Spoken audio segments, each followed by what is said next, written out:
As you come up to 10, that is their God. That is 10. That is the hermaphrodite. But if you stop at 9 and you skip to 11, skipping God, then you are a Luciferian. Because 11 is the number of the magician. It's the one step above. Once you have accomplished the tree of life, you are now the magician. You are one above 10. But they're doing it by skipping God. That's the symbolism of 9/11.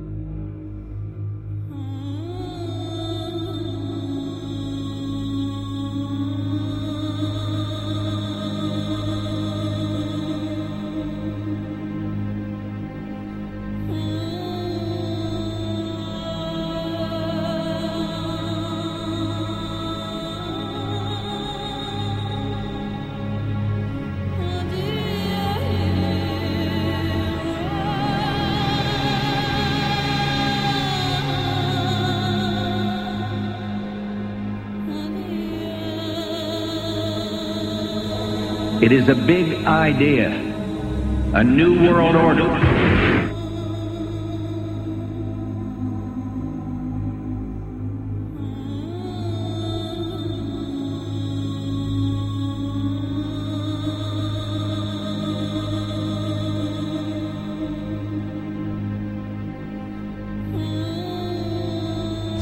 We were on assignment. We were supposed to kill two birds with one stone.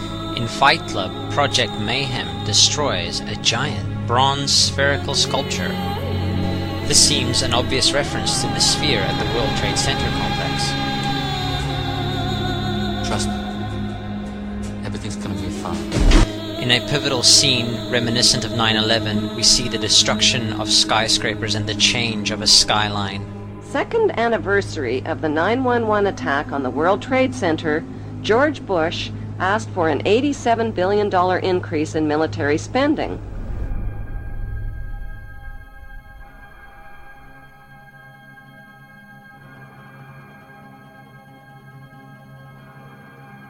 In 1904, Crowley would receive the Book of the Law soon after meditating in the King's Chamber of the Great Pyramid. He claimed he had been contacted by a being called Aiwass. Crowley would also use this symbol in his work. Some of its meanings are said to include a reference to the number 77 in Hebrew and a connection to the god Pan. Crowley made this drawing of a non-human intelligence he saw during a ritual. Synchronous 23 has made the connection between Aiwass and the Wizard of Oz, and has further pointed out the similarities between Crowley's grey alien-like drawing and the depiction of the projection of the Wizard of Oz in the film version. The much overlooked theory has been put forward on the internet that when we are looking at George W. Bush, we are actually seeing Aleister Crowley's grandson. I have suggested that this video footage of George W. Bush reading The Pet Goat, coinciding with the start of the 9/11 mega ritual, is in fact a dedication of the 9/11 mega ritual to the great god Pan by Aleister Crowley's grandson.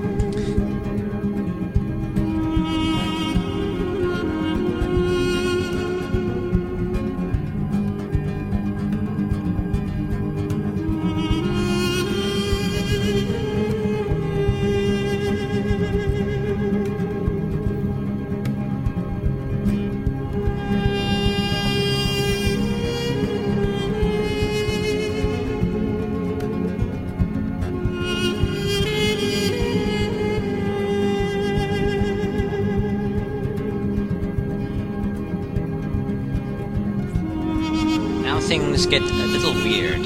This is the 1978 version of The Wizard of Oz, The Wiz. Again we see the Emerald City connected to New York. On arriving at the end of the Yellow Brick Road, Dorothy and her companions go through the circular portal. Through the door we see 3 pyramids. Behind the pyramid shape, in between the pyramid pillars of the World Trade Center, we see the sphere, the representation of the Kaaba.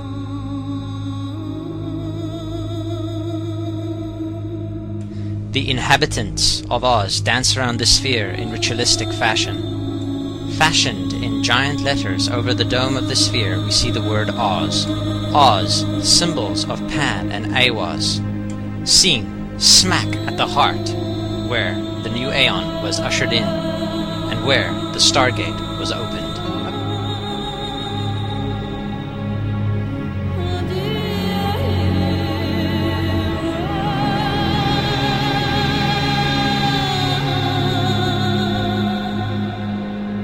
Between the Twin Towers is called the spherical caryatid. It was made by artist Fritz Koenig and was nicknamed the Sphere. We see that Koenig made this thing in Bavaria, the same place where the Illuminati was founded.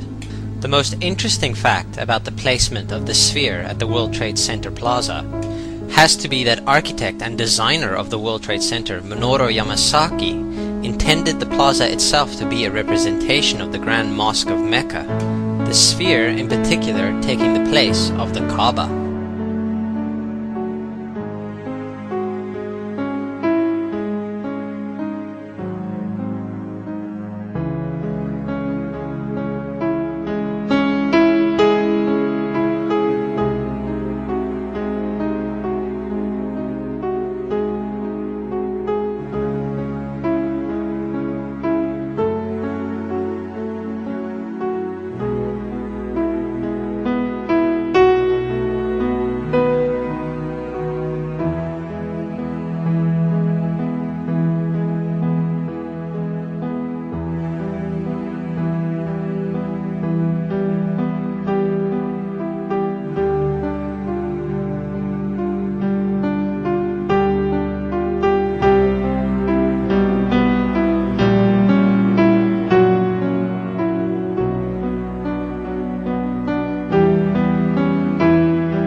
So, my friends, it's time you start placing your faith and your dedication to the one and only God, the everlasting creator of everything on earth and in the universe.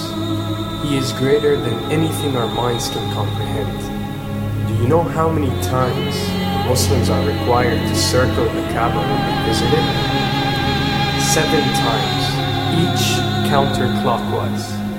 Would you like to know why? You see, what binds us as humans to this life and to this dimension and to this earth is the limits of time and space.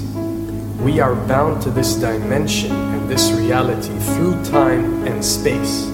Hence, if one wants to leave this dimension or leave this reality, he needs to break away from time and space.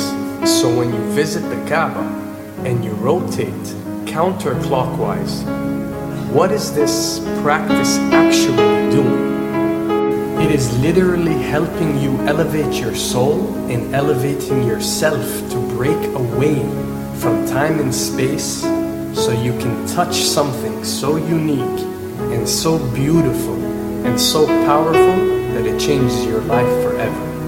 And if you don't believe me, ask anyone who has visited the Kaaba how he or she felt or how their lives have changed ever since.